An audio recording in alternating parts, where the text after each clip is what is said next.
నడవదు, నిన్నడిగి ముందుకు సాగదు. సంకల్పం ఒకటే చాలదు, దానికి సమయమే కదరా ఆయుధము. విజయం నేరుగా చేరదు, శ్రమ పడితే దక్కగా మానదు. నీ లక్ష్యం చేరే మార్గంలో ప్రతి సెకను విలువని తెలుసుకో. ఉన్నోడివా లేనోడివా, ఏ కులం నీదని అడగదు. మంచోడివా చెడ్డోడివా, ఏ మతము నీది అని అడగదు. ప్రేమ చాలి చూపదు, దాక్షిణ్యాలే ఉండవు.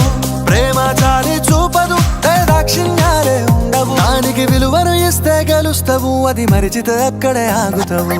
కాలం నీతో నడవదు, నిన్నడిగి ముందుకు సాగదు. సంకల్పం ఒకటే చాలదు, దానికి సమయమే కదరా ఆయుధము.